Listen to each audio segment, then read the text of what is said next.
Why are you the cutest dog in the world? We're gonna go drop you off right now. We're like 2 minutes away from the shelter. But I just think that you're the cutest doggy I've ever done seen in my whole entire life. Don't tell all the other doggies that look how cute you are, my baby. He was singing on the way here with me. He really likes Celia Cruz. Okay, so it's 3 minutes until drop-off time, and we're here. My little baby. I hope he gets adopted. I'm gonna miss you. The people that are interested in him that I met the other day are really good people, and I would get to see him grow up, which is awesome. So let's see if today's the day. Okay, so I just dropped him off. When I dropped off Graham, the day that it was like the easiest was the day he got adopted, and this was pretty easy. His siblings are all getting so big. Oh my god, you can see all my freckles. But all his siblings were like there, and now since they're so big, they have him like 3 to a big huge crate. And so he was the first one in his little thing, and he came in and he peed. He didn't want to let go. It's easier as it goes. I hope he gets adopted. That's always the end goal. As much as this hurts, it's not more than, you know what I mean, having a dog on the street or a dog malnourished or uncared for. We'll see. Today's hopefully the day. It's the 24th, so let's see. Today's the day he gets adopted. It just hit me. Literally took 10 minutes, but I keep saying this through the tears. It's still so worth it. Because I used to like not cry, and like I videotape these things. Lord knows if I'll ever put it up, but I don't like people to see me cry, but I need you guys to know it's real. What this is like. It's hard. It's really hard, but it's harder for them. You know, like not having a family and safety and all of these things. I'm just processing it all.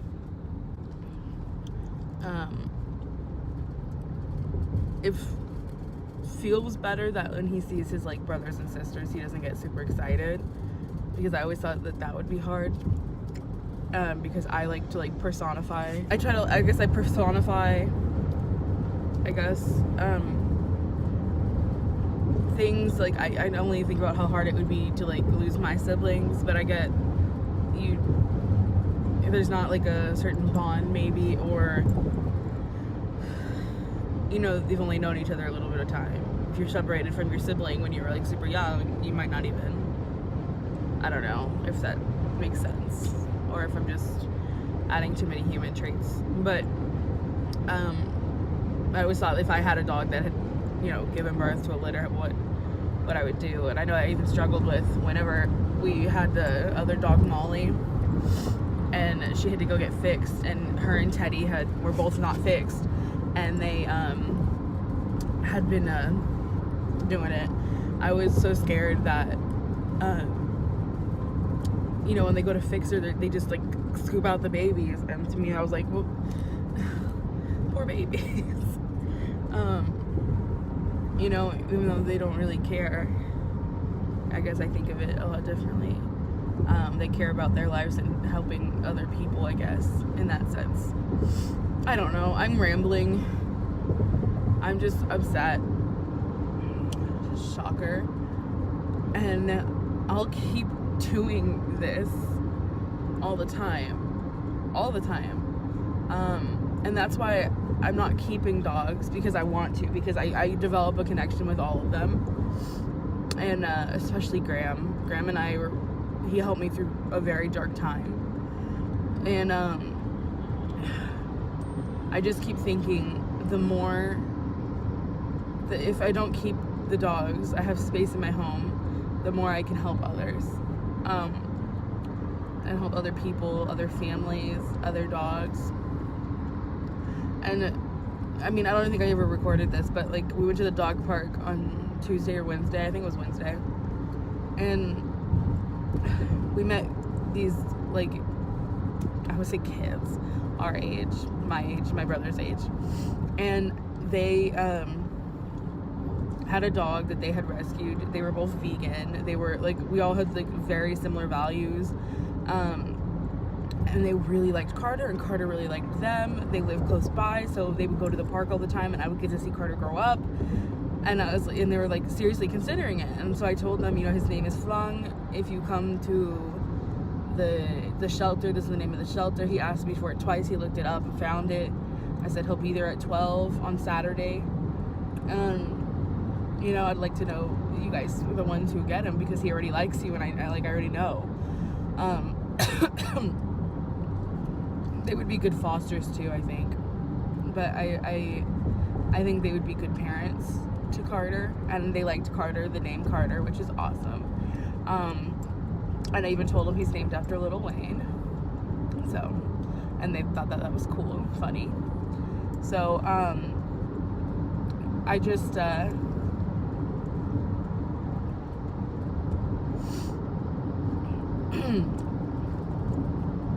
don't know, man. This is hard. But it gets easier, I think. I think so far it's getting easier. But I think it's going to be a lot of ups and downs. And if you even care about animals a little bit, and you have extra time, I mean, I really don't have extra time.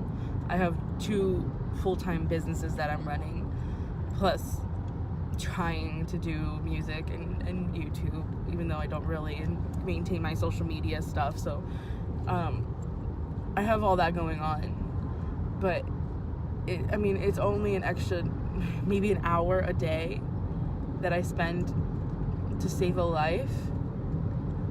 Plus the companionship is amazing. It's, if you want to think about it and what's in it for you, you get a companion without any of the financial burden, without any of the long-term stress, the healthcare stress, and then it's kind of like, okay, I only have to be responsible for this amount of time, kind of a thing. I think he'll get adopted today. I think he's gonna get adopted today. And he's sleeping the whole night, most of the night. He gets up once or twice to go pee, but since he can't jump up and down off the bed, so he wakes me up to go pee. He knows how to use the bell, not too well, but he knows how to ring the bell. He sings. He's an amazing, amazing boy. He's a good boy. Okay, so I forgot to update it, but I got a phone call from the shelter and Carter, and they can't take him up for the sleepover until tomorrow night. So I'm going now to pick him up. Now I'm with my brother. Say hi. Hi. Cool. And then, why you laugh so long after you do something stupid? And then we're gonna go pick him up. Sorry. And it's like 4:10 now. And then tomorrow he comes back at 3, and then he goes on sleepover, and hopefully that's his forever family. So